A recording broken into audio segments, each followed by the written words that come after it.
എന്തുകൊണ്ടാണ് ഇങ്ങനെയൊക്കെ സംഭവിച്ചത് എന്നതിന് ഉത്തരം കിട്ടിയിട്ടുണ്ടോ ഈ മണിക്കൂറുകളിൽ?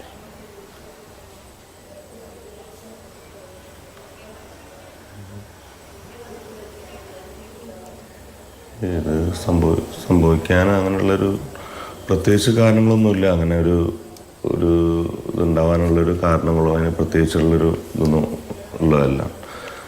യാദൃശ്യമായി എന്താണ് മോള് ഇങ്ങനെ പരീക്ഷ എഴുതാൻ വേണ്ടി കൊണ്ടാക്കി. മോള് യാദൃശ്യമായിട്ട് പോയി. കൂട്ടുകാർ ആയിട്ട് ഇങ്ങനെ രണ്ടാളും കൂടിയിട്ട് ഇങ്ങനെ പോയി എന്നുള്ളത് മാത്രമേ ഉള്ളൂ. പ്രത്യേകിച്ചുള്ളൊരു അങ്ങനെയുള്ളൊരു ഇന്നവരെ അങ്ങനെയുള്ളൊരിതൊന്നും ഇല്ലാത്തൊരു സിറ്റുവേഷനാണ്. എന്തെങ്കിലും കാര്യത്തിൽ അഭിപ്രായ വ്യത്യാസങ്ങൾ ഉണ്ടായിരുന്നോ കുട്ടിയുമായി? ഇല്ല, ഒരു അഭിപ്രായ വ്യത്യാസങ്ങളും ഇന്നവരെ ഉണ്ടായിട്ടില്ല. ഇതിപ്പോൾ ആദ്യമായിട്ടാണ്, ജീവിതത്തിൽ ആദ്യമായിട്ടാണ് മോൾ ഇങ്ങനെ ഇത്രയും ഒരു ദൂരം മോൾ പോയതും പിന്നെ അങ്ങനെയുള്ളത്. ഇതുവരെ അങ്ങനെ ഉണ്ടായിട്ടില്ല. അങ്ങനെയുള്ള അഭിപ്രായം ഇതുവരെ ഉണ്ടായിട്ടില്ല. ഒരിഷ്ടങ്ങൾക്കും എതിര് നിന്നിട്ടില്ല? ഇല്ല, അങ്ങനത്തെ ഒരു വിഷയം ഉണ്ടായിട്ടേ ഇല്ല ഇതുവരെ. ഈ രണ്ട് കുട്ടികളാണല്ലോ ഇങ്ങനെ ഒരു യാത്ര പോയത്.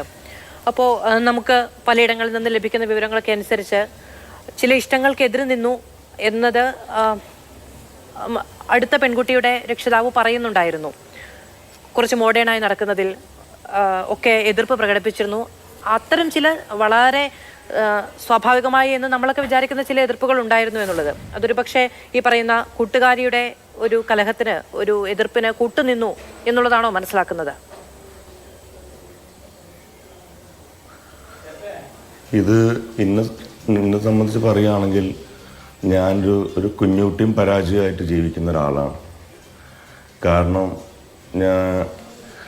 നമ്മളിപ്പോഴത്തെ ഒരു സാഹചര്യത്തിൽ ജീവിക്കുമ്പോൾ വളരെയധികം ഒരു ഇല്ലായും വെല്ലായിട്ട് ജീവിക്കുന്ന ഒരു അന്തരീക്ഷത്തിലാണ് ഇപ്പോൾ ജീവിച്ചു പോകുന്നത്. ഞാനാണെങ്കിൽ ഒരുപാട് ബാധ്യതകളും വീട് വരെ ജപ്തി വെച്ചിട്ട് അതിൻ്റെതായ ഒരു പ്രശ്നങ്ങളും ഉള്ളതുകൊണ്ട് തട്ടിമുട്ടി എല്ലാ കാര്യങ്ങളും ജീവിച്ചു പോകുന്ന, അതിൽ ഉണ്ടാവുന്ന നല്ല സുഖജീവിതങ്ങൾ ഇങ്ങനെ തട്ടുമുട്ടി പോകുന്ന ഒരു കുടുംബമാണ്. അപ്പം അതിൻ്റെ പേരിൽ ഒരുപാട് ബാധ്യതകളാണ് എൻ്റെ മുമ്പിലുള്ളത്. അതിന് കിട്ടാവുന്ന സുഖവും സൗകര്യങ്ങളും ഞാൻ എൻ്റെ മക്കൾക്ക് കൊടുത്തിട്ടുണ്ട്. എന്തുകൊണ്ടാണ് ഇങ്ങനൊരു തീരുമാനമെടുത്തതെന്ന് ഇപ്പോഴും അറിയില്ല അങ്ങേക്കല്ലേ? അങ്ങനെ ഒരു തീരുമാനം എടുക്കാൻ ഇന്നവരെ മുമ്പോ അല്ലെങ്കിൽ വല്ലപ്പോഴോ അങ്ങനത്തെ ഒരു അവസ്ഥ, ഒരു കാര്യം ഇന്നവരെ ഉണ്ടായിട്ടില്ല.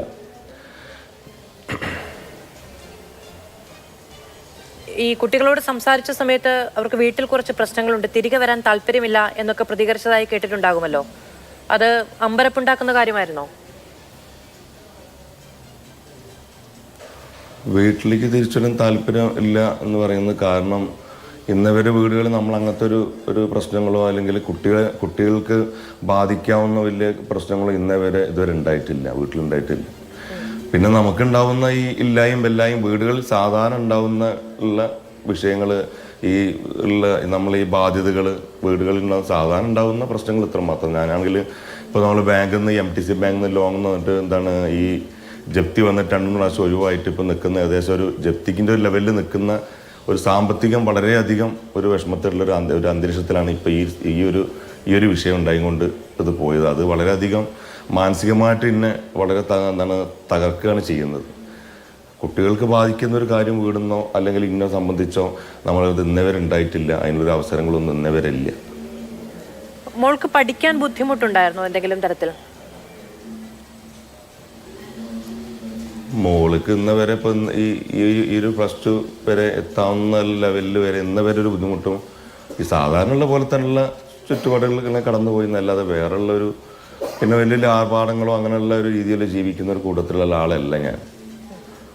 ഉള്ളതുകൊണ്ട് നമ്മൾ അടിച്ച് സാധാരണ പോലെ തട്ടിമുട്ടി ഇങ്ങനെ പോകുന്ന ഒരു അവസ്ഥയിലല്ലാതെ കണ്ടമാന ആർഭാടങ്ങളും മോഡലുകളും ഉണ്ടാകുന്ന ആ ലെവലിൽ ജീവിച്ചു പോകുന്ന ഒരാളല്ല. ശരി, ഇതിപ്പോൾ നമ്മൾ തുടക്കത്തിൽ പറഞ്ഞതുപോലെ അങ്ങേക്ക് പറയാൻ കഴിയുന്ന, അതായത് എന്താണ് സംഭവിച്ചത് എന്ന് പറഞ്ഞു തരാൻ കഴിയുമെങ്കിൽ എന്ന നിലയ്ക്കാണ് ഞാൻ ഇത്രയും കാര്യങ്ങൾ ചോദിച്ചത്. ഒരു അങ്ങയുടെ മകളോ അടുത്ത കുട്ടിയോ മാത്രം ഉൾപ്പെടുന്ന അവരെ രണ്ടുപേരെയും മാത്രം ബാധിക്കുന്ന ഒരു വിവരം അല്ലെങ്കിൽ ഒരു സംഭവം എന്ന നിലയ്ക്കേ അല്ല നമ്മൾ ഈ ചർച്ച എടുക്കുന്നത്. നമ്മുടെ ഒക്കെ വീട്ടിൽ പെൺകുഞ്ഞുങ്ങളുണ്ട്, ആൺകുഞ്ഞുങ്ങളുണ്ട്. അവരെ നമുക്ക് മനസ്സിലാക്കാൻ കഴിയുന്നില്ലേ, അവരോട് നമുക്ക് സംസാരിക്കാൻ കഴിയുന്നില്ലേ എന്നൊരു ആശങ്ക കൊണ്ടാണ് ചോദിക്കുന്നത്. അങ്ങ് തുടരും എന്ന് ഞാൻ വിചാരിക്കുന്നു.